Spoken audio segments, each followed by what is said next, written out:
Record it. Just under the radar. Look at that.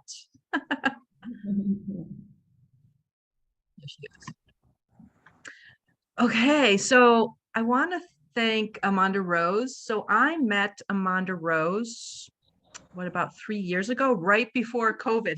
Right before, that's right. It was like February, through a mutual friend. And we just kind of hit it right off the bat once we connected with each other. And I actually did her program, and she really helped me. She's really great at helping you hone your message and share your story in a way that resonates with people, and in a way to give presentations that attract people who want to say yes. So she offered to come and meet the authors and help us basically answer any questions that we have about, now that the book is out, how to promote it, how to talk about it, and anything, any other wisdom that she's able to share with us. So thank you for being here. And please share with the group who you are, a little bit more of your background. Yeah.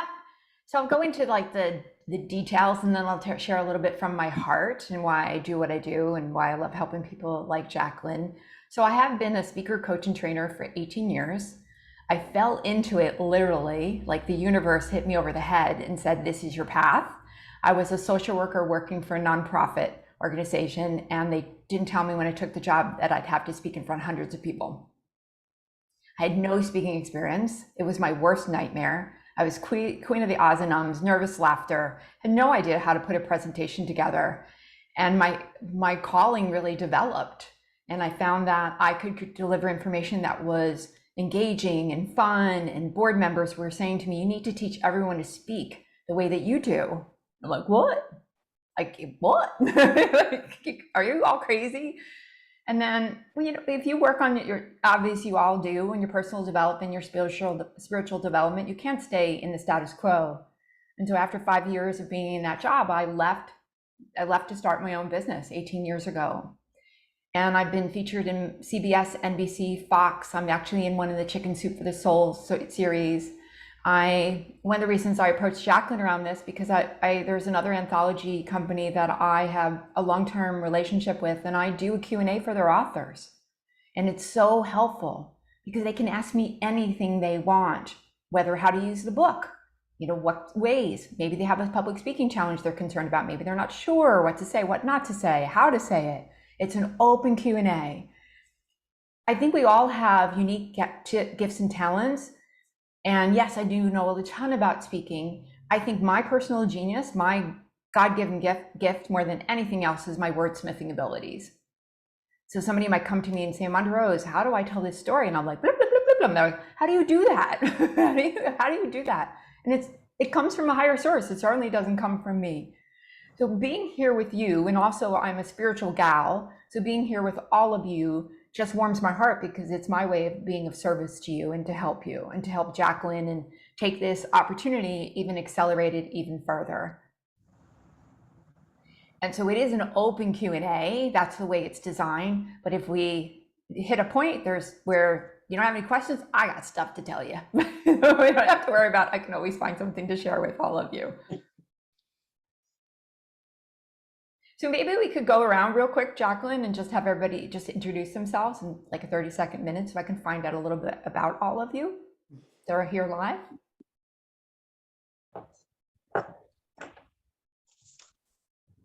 You want to start with Pat? Sure. I'm Pat McGrath, and I do feng shui, spiritual counseling, and help people set up their space with meaning and purpose. A lot of people don't see their environments, they're all in their heads. And so the challenge has been for years to translate the word chi into words that connect with people so that they can identify or understand what I'm talking about. So, you know, it's taken me years to do that. Do I ask my question now about the book, or? Yeah, we'll go around real quick just so I get to know everybody. It helps me also to respond in a way that is directed towards the person who asks the question. Thank you, Pat. Sunshine, you want to go? You're unmuted. Yeah, I don't think I'm muted. Am I muted? Yeah, we can hear you. Okay.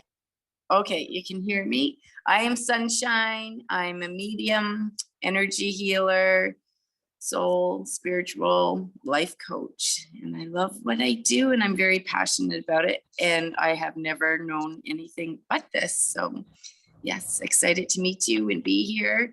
And hello to everybody. Great to meet you, Sunshine. I love your name. So awesome.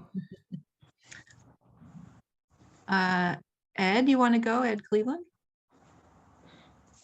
Okay. Can you hear me? Mhm. Are you able to hear me? Yes. Yeah. Okay. Hi, my name is Ed Cleveland. I'm a neuroacoustic sound therapist, master teacher. I have a very rare title, which only a couple dozen people have, which is a Zelgin Gong Master, which incorporated thousands of hours of training with gongs and singing bowls, working with 5 elements and different ways to go into a older practice of how even Reiki was done. So I have a extensive background in education, and I love what I do, and I love sharing it with other people. Awesome. The yoga studio I go to started, they do Kundalini classes sometimes, and Kundalini yoga practice, not classes.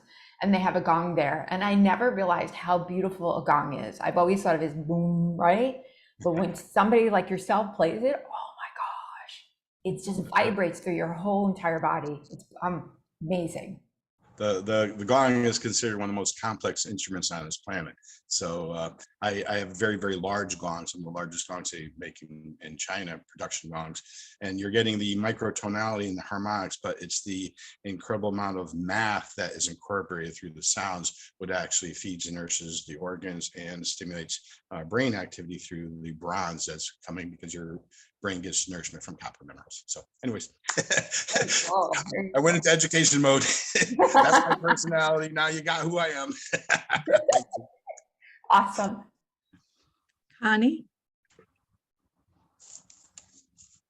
Hi, I'm Connie Koch, and I'm an animal communicator and energy healer and herbalist. And so I'm trying to clarify my whole mission and purpose, and I'm just doing my website now, so I have a lot to learn.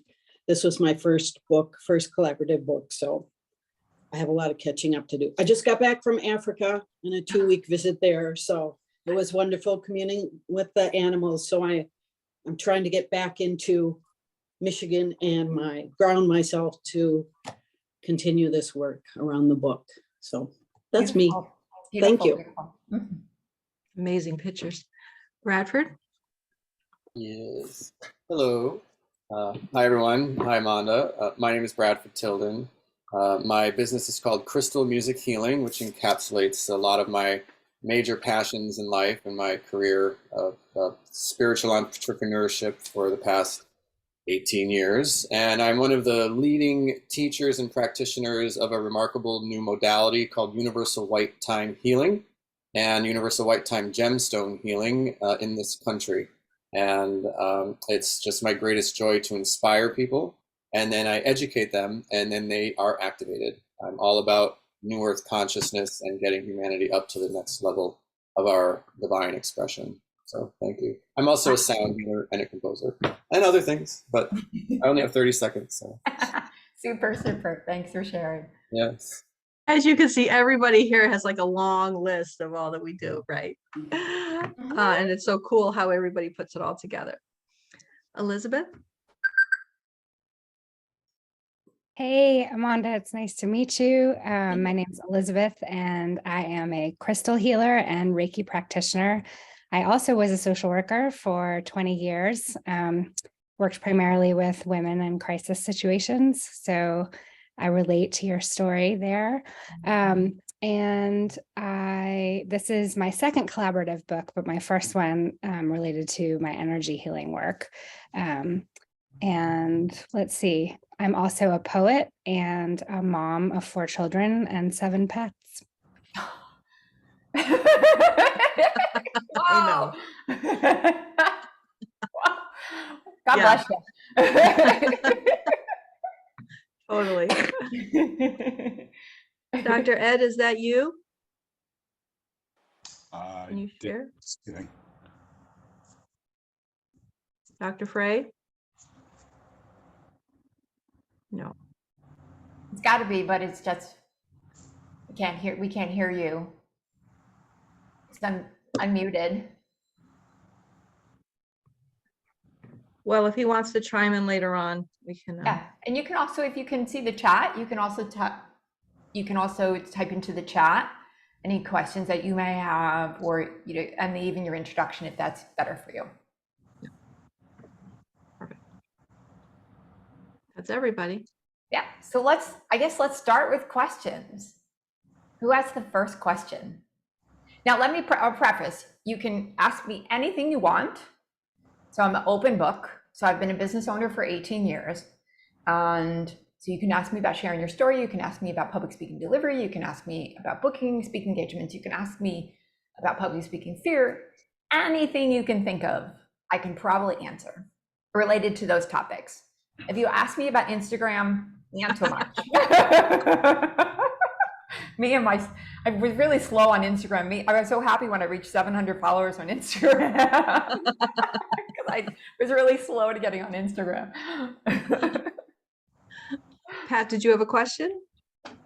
Yeah, I guess my question is always, since this book is introducing new ideas to people in terms of their own sense of well-being and who they are, and the emphasis is on energy and all the different modalities that we represent, it can be daunting sometimes to be in front of an audience that doesn't understand any of that. Mm-hmm. And so my question is, what's the vocabulary we can use that reaches the general public? So, because I work with a lot of spiritual-based businesses, I think you will always want to start out assuming they don't know. Unless these are your clients, they come to an event of yours, a workshop you're doing, you know them. But if you go and speak at a library, you go and speak at a bookstore, you go and speak to a group, you're invited to speak, I would always preface before we start, you want to talk about your story and things like that. When you get to the information that you want to share with them, you want to share something like a 6th grader would be learning. So let's talk about some foundational principles about energy. So you might want to be talking about the physicality of energy, right? There's energy in light bulbs. How else do we see energy? But there's other ways of energy.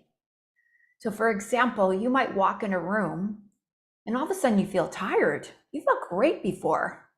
And then you find out that 2 people were arguing in that room. You go, that's why I felt that way. So you give them scenarios where they can experience energy. Maybe you had a back pain and all of a sudden that back pain went away like that. What shifted in your energy? So that way you give them a foundation, and then now they're familiar with energy, they'll be more open to what you have to share. I like to share things that use analogies as much as I can when sharing information like this, or even any complex information. So how can you take it to something simple? A magnet, something like being in your car, things that we do every single day, that you can take that your topic, your theme, your point, and make it connect to that everyday experience. For example, I just did that, for example, when you walk into a room and all of a sudden you feel tired, you feel anxious, you feel uncomfortable. Most of us, anyone that is self-aware, has those experiences. Some stronger than others, but most of us have had that experience. Or then we see somebody fighting and all of a sudden the energy feels really heavy in the room. It's something that most of us are familiar with. Is that helpful? It does. Thank you. You're welcome. You're welcome. Next question.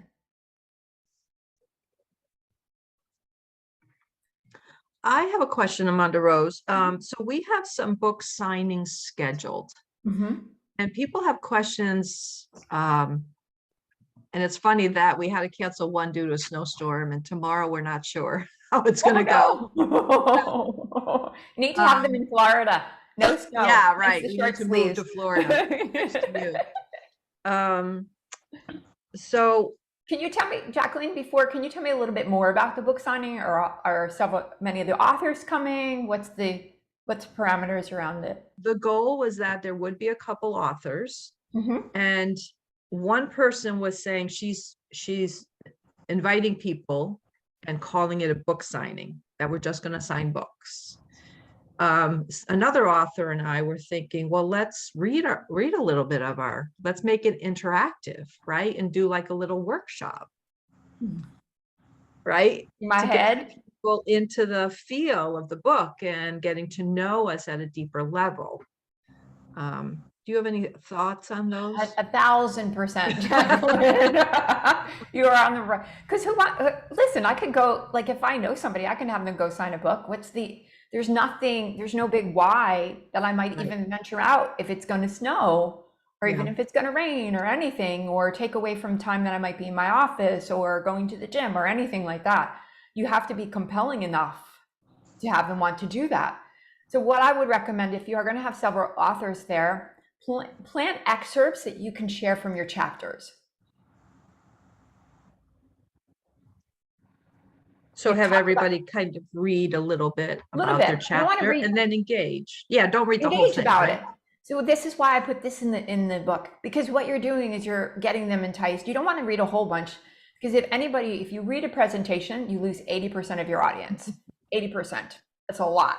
So just a little snippet, and even a couple of snippets. When I wrote this line, I was feeling like this would be so powerful in helping people.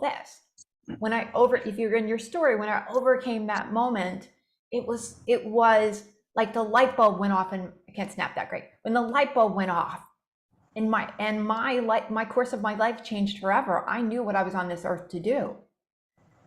Now you're sharing it, but you're also engaging them in the dialogue. And then even ask some questions like, how many of you have felt this way? How many of you have been going in one direction and changed the course of your direction? Anybody want to share really quickly what that was like? And you have to say really quickly. Why? Because they'll take over. Don't give them. If you use a microphone, don't give them the microphone. You won't get it back. With some, not all. So are you having any food or anything like that? I try not to. Maybe just water, but really just want to focus on the book and the presentation. I would also, men love to network. So if there's a networking element of it, you're going to pull better, because more people will come knowing that they can also network. And it just allows for a little bit of time. So how long is the whole book signing? I think we had allowed 90 minutes to 2 hours. Okay, so be really clear about the time frame. Yeah. I think 90 minutes is good. So what you want to do, so when I've done short events myself were 90 minutes. So I'll give you the format of what I've done. And there were lunch and learn events locally. If I have an event coming up or something like that I wanted to promote, I would have, and we would have lunch. So we're not going to worry about that, but I would have 11:30 to noon registration and networking. Then 12 to 1 was my presentation time, but I would always wrap it up after 45 minutes. So that way somebody wasn't rushing out the door that I didn't get a chance to talk to, and people had time to register for my event. Mm-hmm. And people can hang around. It doesn't mean they need to leave. But people and when you say networking, so would this be promoted to a certain group of people? So the thing is, let's just say that if Tammy comes, she might want to bring her friend Tabitha, right? Tabitha, we can be networking, we can network too, right? So do you want as many people as possible there? Yeah. Yeah. Yep. So encouraging them to bring a friend to network with them. People often feel more comfortable, especially when it's there is a networking element of it, where they have somebody else there. Not everybody's super comfortable with it. Also, the reason we do the half-hour window in the beginning, because if you say we're just going to move it to the morning time again, because that's what's in my head. So 11:30. What percentage are going to show up late? 80. Yep.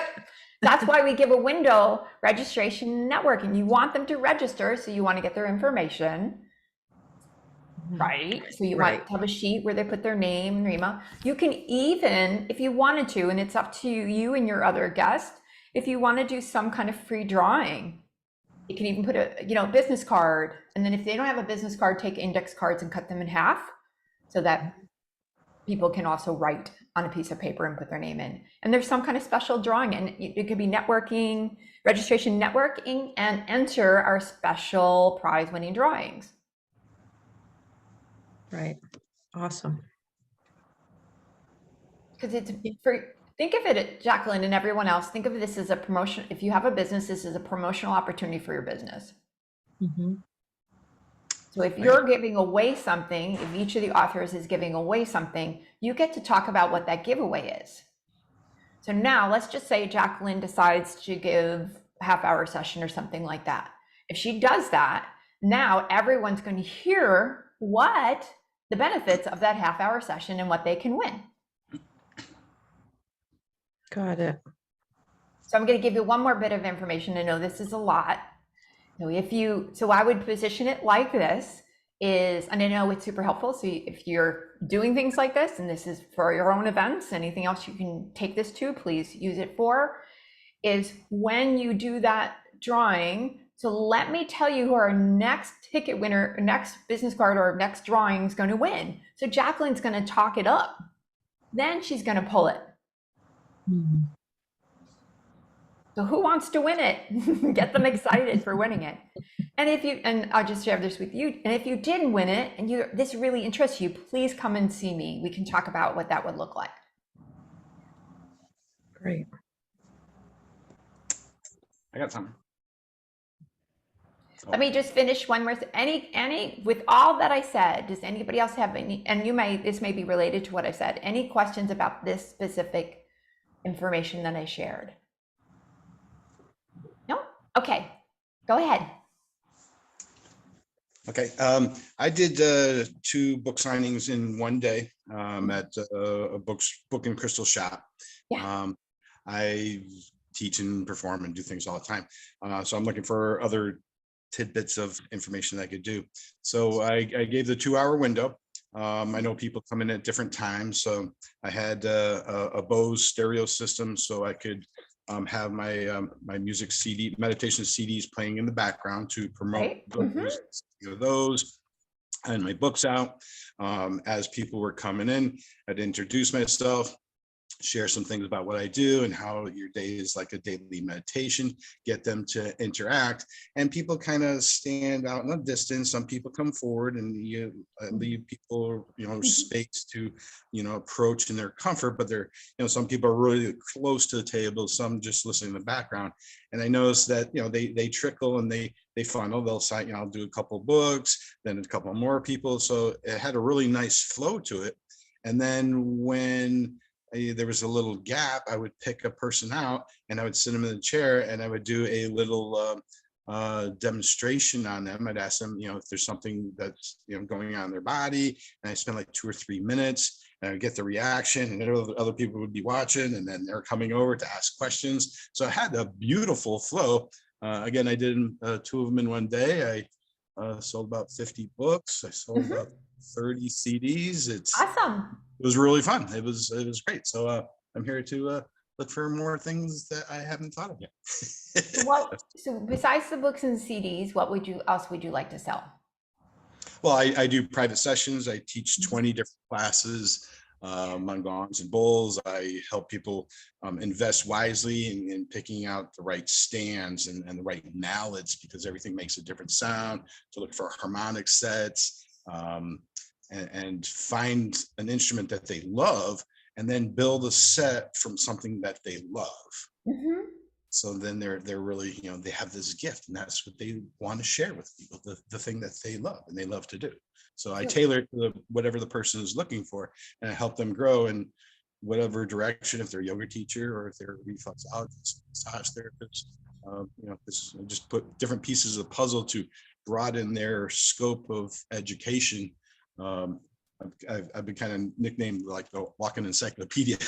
So information in here, I love to share, so I can just spit out information all day long. I know they have, like, I always tell people you have a tap that any bit of that knowledge in this head. It's like this much compared to like as much. So were you able to, or are you able to sell anything else? Like, were people interested in working with you privately? Were people interested in your services? Yes, that created the interest of people that don't follow on Facebook or already know who I am, because I've taught a lot of different sound healers and different things like that. So it's bringing in new people, and then I can find out, if they want to learn more about Reiki, or if they're already a Reiki master, I can show them a lot of information they're never taught, because a lot of information didn't come in the United States. Or if they play certain instruments, I teach them how to play in different ways, because the average person will run out of ideas. They plateau out. So it's really good to find a different way of how someone else plays, because you're stretching and altering time, or you're filling space, not time. And that makes adjustment. And we always have to work with our own brain. So our own brain will make us want to think that we have to do something else. So the whole mindfulness practice of telling your brain, no, just stay and do the simple beat and rhythm. And in your head, count to 200-300. Because your brain's going to want to make you change. Oh, let me do this. Let me do that. Well, so let me ask my question again. From the people that attended, are they now on your email list?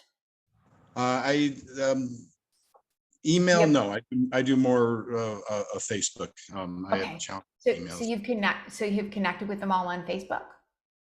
Yeah, Facebook, or I do give them my cards and my email information, or Instagram, or and things like that. Okay, here's where being proactive for our own businesses is important. So here's some suggestions for you, is to have a sheet that they can, maybe not a bunch, like a zillion items, but 3 to 7 items on the list, and what they would want to learn more about. So if they would like to learn about upcoming Reiki workshop, or if they want to learn about sound healing, this way, when you contact them when you reach out to them on Facebook or anything, you can say to them, I have this upcoming class. Do you want to hop on a quick Zoom, or do you want to chat about it, and see what their interest is in it? Nice. Yeah, because once they come, somebody's already, let me just say this. One of the things often in spiritual businesses, it's challenging to ask, right? It's challenging to kind of like engage so much in the sale. It's not that as easy, and it's not easy for everyone else too, but it's a little bit more challenging because you're so service-based businesses, right? You just want to help and heal the world and make such a huge difference. You have to find ways to fill in your cup too. And having somebody come, like to Jacqueline's, then she doesn't have their email, doesn't have a way to stay in touch with them. It's a lost opportunity for a client.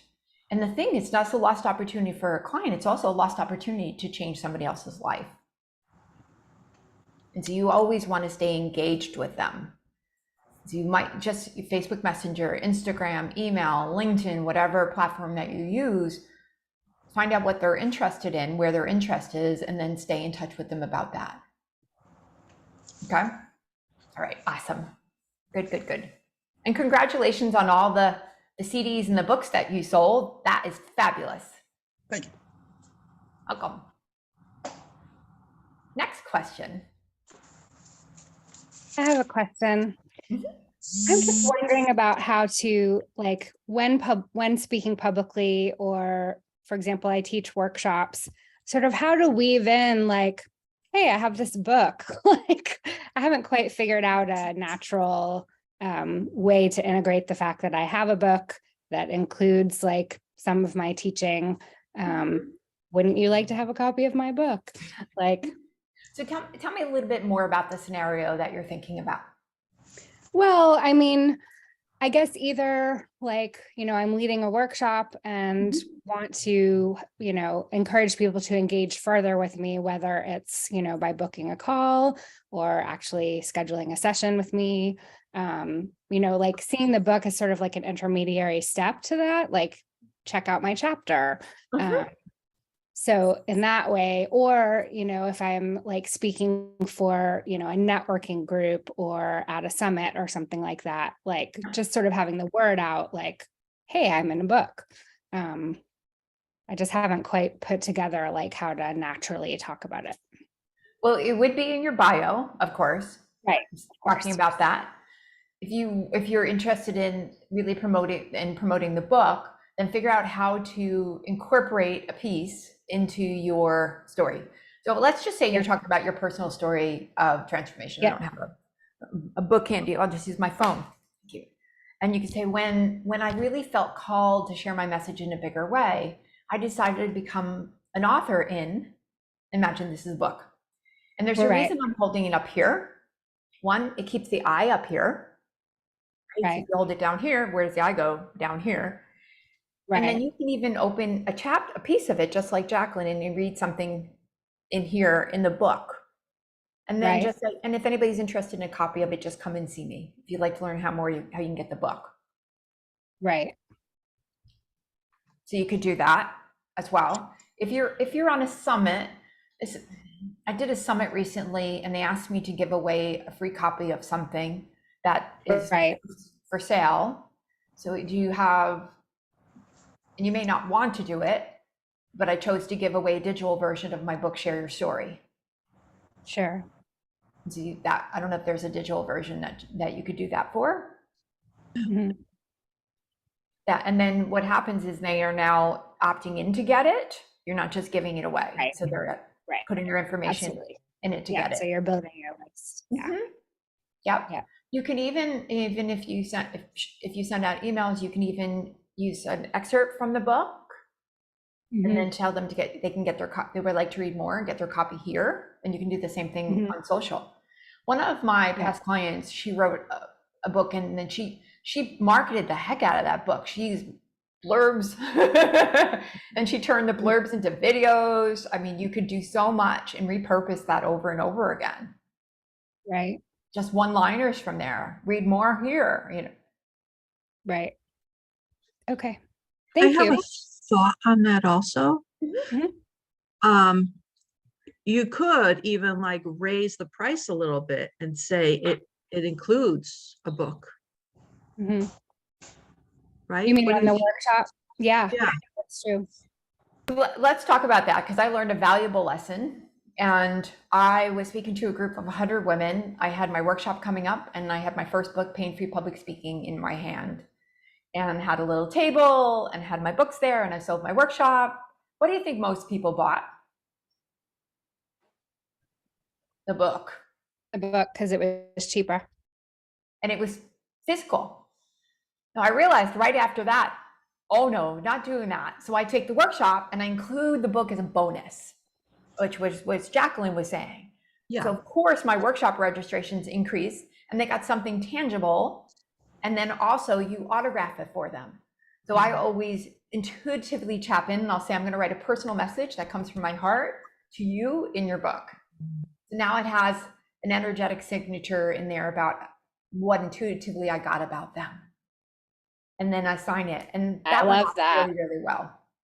I love the signature idea. I like that. Mm-hmm. Cool. Awesome. Thank you. You're welcome. You're welcome.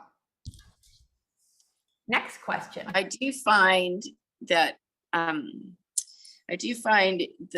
doing that personal message, right, and you know, whatever comes to you, people are really drawn to that, and then signing it. Like that is a really good. Like I haven't sold a book that I haven't used that around. So I find that people love that part of it. Then a signature. Anybody can get a signature. Right? Have that personal note that they can refer back to them. It's just many of them, it's priceless at that moment, because it might be the message they needed to hear that day. And I have goosebumps on that. It's like, it's the message that they needed to hear. And so when they pick up that book every single time, they're going to remember you, they're going to remember that message and how much impact it had on them that day. I do have a question. It's not so much of speaking, but it just keeps going through me. So a while ago, I had got a page on the website with a book on it. And I'm in Canada, so it's a lot different than, other places. So I actually have the physical books now, but I had never thought about like even to ship, a book in Canada, like it's $19-20, right? Like you can put it in this thing and ship it off. And I'm thinking, oh my goodness, but like, what's the price of the States going to be if, I do work with a lot of people, right? Went Ireland or the States or something. So do you kind of how do you manage that on your website? If people are getting it off your website, are you supposed to put like a shipping fee in there? You'd have to put a shipping fee. Okay.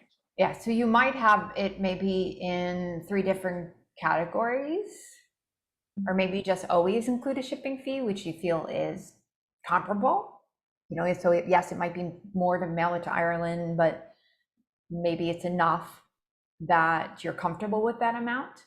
You do want to make it as easy as possible. I do know that from some other work that I've done, they would have like 3 different links, right? So if you're in United States or North America here, and they would know where to click. You just want to make it super easy for people. Thank you. So Sunshine, in the States, we mail it through media mail. When you go to the post office, you ask to send it by media mail. What does that mean, Jacqueline? It's just a lower, it's like $3 or $4. It takes a longer time. But it's less, Cheaper. it's a lot less. A lot less. But also, some of the, like, I don't know if it's UPS or FedEx, they have these $5 boxes. That's all it costs. So maybe check those shipping places up there. I don't know how Canada is, but we have it's a totally, you put whatever you want in that $5 box and that's it to send it. I need to ask my UPS because I know I pay a lot more for stuff. See, we have the same. I've been ripped off now because I brought Amazon boxes and mailed stuff to clients and things like that. It's like I mailed this. I had a little box. It was a little gift for a client, so it was a little box. That box cost me $12 to mail from in South Florida. From 2 counties. You check out those boxes. I am. $5 was the smallest box. It's still a decent size, I think. So I will do that. Things we learn. See, I'm learning stuff too today. Now, do you also sell do you want to sell the Kindle version? Are they able to sell the Kindle version of it? So the way that the authors make money is by selling the actual book. Okay. Yeah. Yep. Well, you definitely want to do that. Yeah. And I'll just mention too, use this as a huge you already have credibility. You've been all doing the work you do for quite some time, but use it really for credibility. And to be able to say best-selling author in a bio, in your social media, taking a copy of yourself with the book and saying, we made it to, this is a #1 bestseller. You have to toot your own horn. Yeah. And think of it as, yes, it's a little uncomfortable to toot, but 1, you need to toot. And 2, you might inspire somebody else to realize, oh my gosh, I could do this too. I've been following this person for the last 10 years and they did it. So you're inspiring them to realize what else is possible for them. So it's a win-win. It's a win for you and it's a win for them. And if you think people aren't noticing, they are. There's a lot of stalkers. Yep. If you've been in business for a long time, I've been following you for years. I didn't know you were following me for years. And it'd be a woman, right? I'd be a little nervous if it was a guy, right? I've been watching you and I've seen all the stuff you've done. You inspire me. It's like, who are you? I don't know who you are. They're just scrolling, they're watching. They may not comment all the time. Yeah. They may not like, but they are. And the other thing, so the other thing just to talk about maybe too is doing like an in-person workshop and charging $20 or $30. And the workshop is just about your chapter, right? And then you bring them to a program or you bring them to the next step with you. Mm-hmm.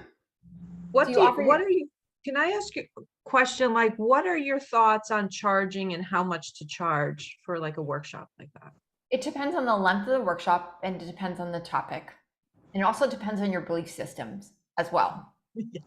They come into play too. $1,000. 1,000. So when I was doing the lunch and learns, they were $20 to $25 US, which included food. But I knew that was covering my costs. But I knew I would make money when people registered for my workshop. I could have 100% of my attendees register for my workshop. Typically it would be like 80%. And so I knew that I could convert them into, so it didn't matter to me how much it was costing. So if you look at it from that perspective is, all right, so I want more people to come and they have to have some skin in the game. Because what happens if you do a live event and you market it for free, what happens? They don't come. They have no skin in the game. But for $20 or $25, they will come. Just a difference. They've made a commitment. I spoke at a conference in South Florida and this woman said, oh my gosh, a big conference, 200 people there. I go in, the room set up for 200 and there were 10 people who showed up. She was giving away all these free tickets. Now I didn't pay to speak or any of that, but it was my time going there. And that's what happens when it's free. There's no skin in the game. Mm-hmm. If you're doing something online, sure, it's okay to offer a free masterclass or free webinar and things like that. You have no expenses going into that. So you want to charge something. And you think about it from an entry level. So an entry level can be $27, it can be $47. I like ending in sevens personally. It can be $97. It really depends on how much value you are giving them. How much information are they going to walk away with? What's the transformation that they're going to have from that experience? And that does gauge the price and how many people you want to come. Because the more people that come, the more likely you are, the more people you can turn into those potential clients for you. That answer the question, Jacqueline? Yeah, thank you. I won't do like for me, even though I'm going to take my typical 3-day event that I've been doing, even during the pandemic, I had in person and online at the same time. I'm going to do 3 half days in April. And somebody said, oh, you should charge $47. I'm not charging $47 because those $47 people aren't going to show up much. They're not invested enough. Yeah. So yes, because it's online, I don't have as many expenses. So I'll have a early registration for $97 and an upgraded ticket, they get more.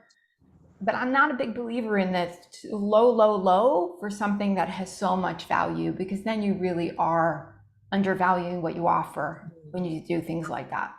It's not numbers for me. I don't think for you, it's about numbers. It's about the right people who are there to learn from you, who want your information, and who will experience the level of transformation that you all offer. See my little itchy nose.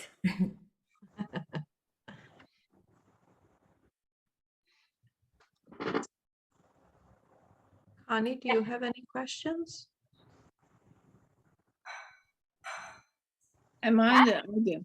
When you first started, could you talk as easily as you could talk now?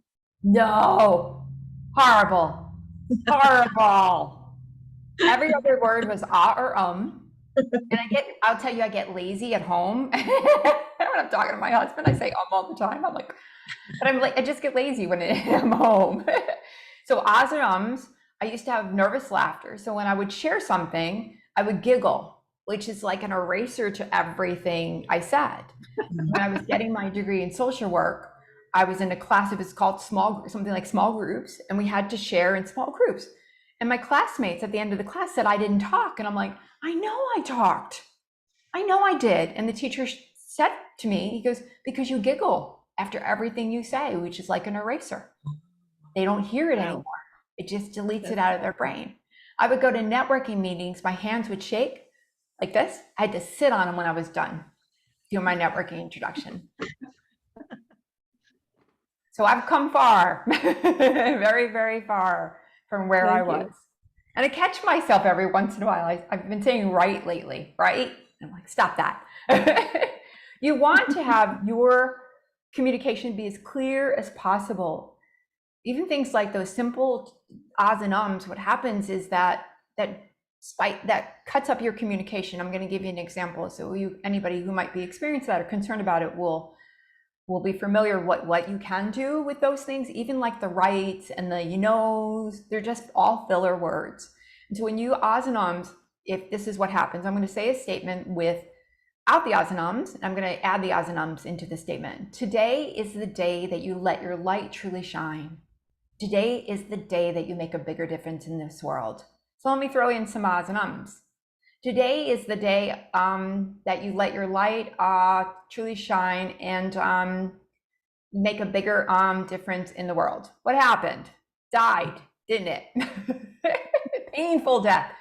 And that's why it slices and dices it up, and the listener can't really take in everything that you're saying. And you just want to, any of those filler words, you just want to replace them with pausing. Pausing is incredibly powerful in communication. You hear me do that a lot. And what you're doing is not only you're allowing your brilliant brain to think about what it's going to say next, you're also allowing your listeners, your audience, your video watchers, any of those things, to take in the information and let it land for a moment before you go on to the next. So I've really come really, really far. Thank you. You're welcome. And I would love to tell you that every single presentation I've done has been awesome. It hasn't. I'm going to give you a little slack. Sometimes it's not going to go the way you thought it would, right? So once you really have your skill level is really great, sometimes you're just going to be off. It happens to every single person. There might be somebody in the audience that you really want to impress, and it intimidates you. I know if I'm in my client's audience, even though I'm a big sweetheart, Jacqueline knows that, I will make them a little uncomfortable. I'm not trying to. It's not my energy. They just know I'm there watching them. So things like that can happen. You might be rushed getting to a presentation or something happened. I will tell you one of the things that I will do if I ever feel out of my element at that moment, I will say, take it over. I can't do it right now. Just take it over. I'm not at my best. Just take it over. And it will always go better than had I not done that if I wasn't feeling right in my zone at that moment. Can I ask one more question about that? When there's so many situations now where we have people in the room and people online, and do you imagine yourself in a conversational way that you're expressing the things that you want to, and are you thinking you're talking to one person, or what do you feel like in your head in terms of who you're actually speaking to? Okay, great question. And there are a lot of distractions in going on, and their minds are pulled very much in different directions. I will share with you that if you can have your audience do some type of physical movement early on in your presentation, it'll break some of those thoughts of what was happening before they came here. It shifts the brain into the moment. I'm trying to remember your question. Could you tell real quick, say that again? There's so many different ways that people are attending in person or online. And so maintaining your focus, and are you thinking about, you're just communicating like a conversation? Mm-hmm.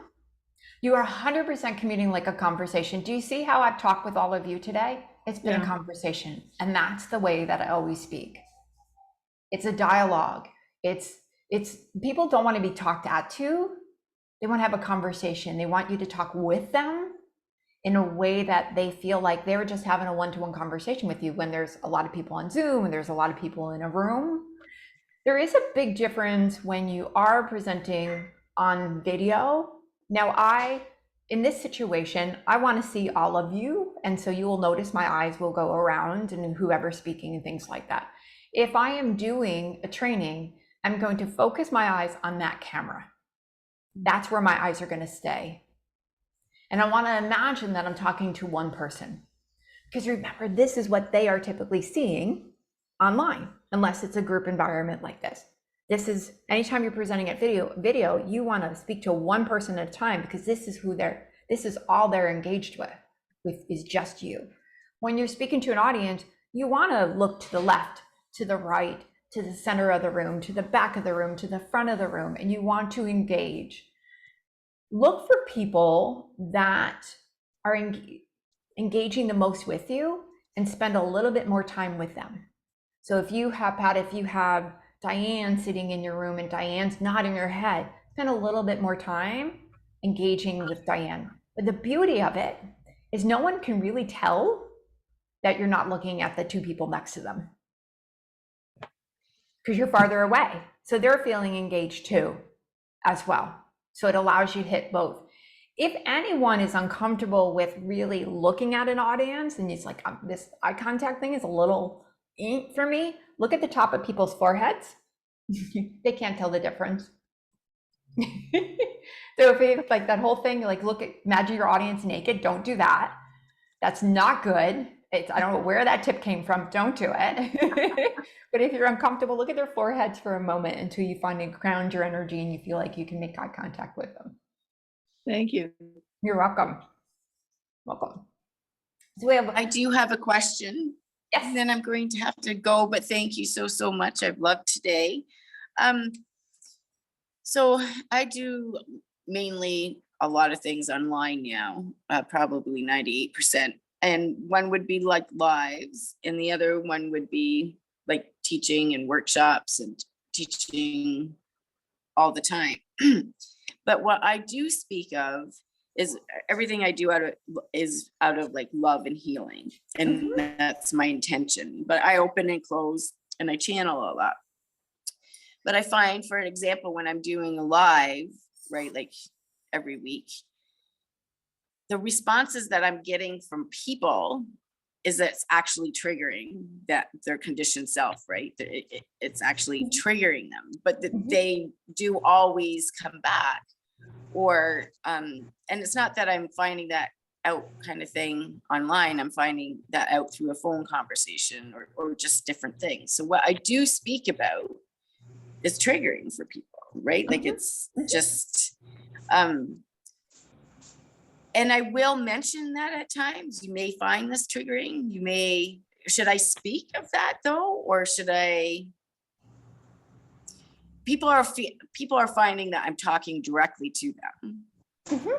Yeah, I would definitely. Which is a really good thing, but also at the same time that it's very triggering. So what I would do is I would definitely mention it, but what you're going to say is that you might notice this is triggering you. So what does triggering you look like? And then just give them some examples.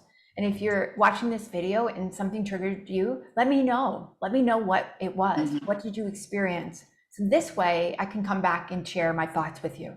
That will keep your engagement up. Yeah. Okay.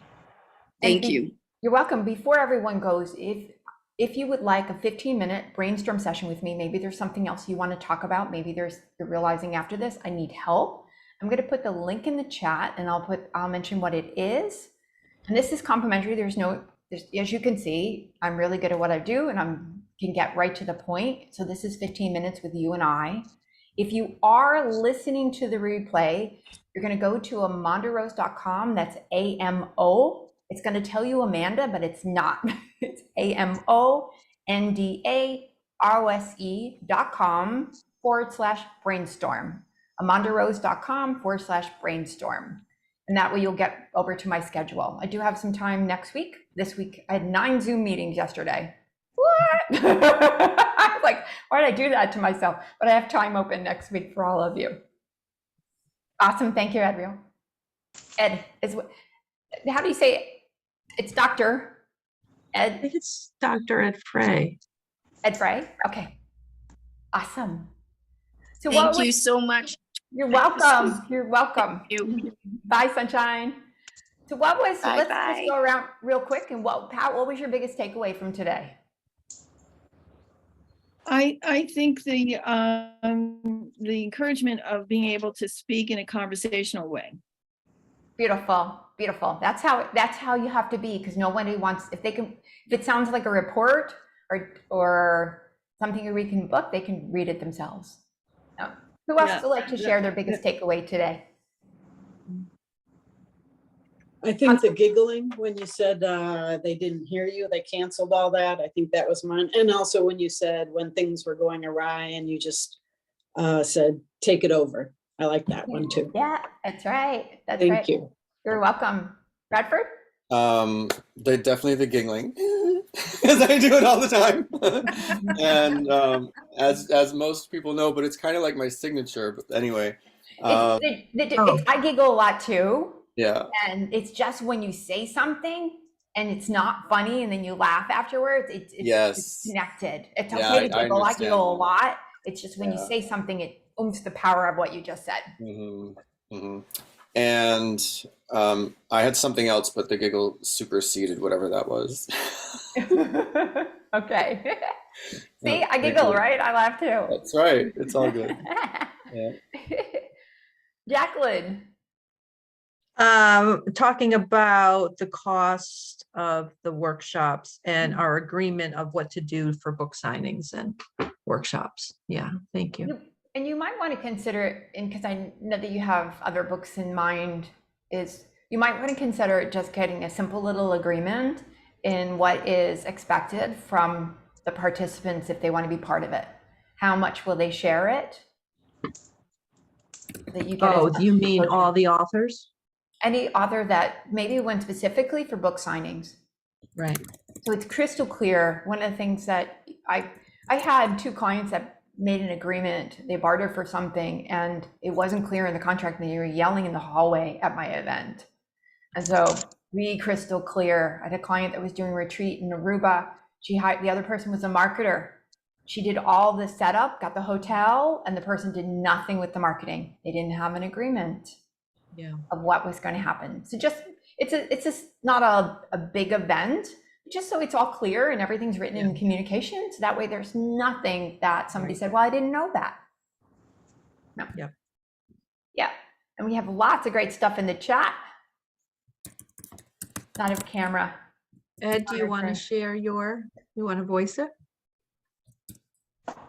Oh, okay. I used to own a few different karate studios, and we used to do large expos and get email lists.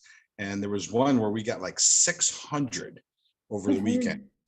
It was a little overwhelming with getting back to everyone, and we did keep statistics of the amount of people, because you want to try to get an 80% rule. How many people gave you some information?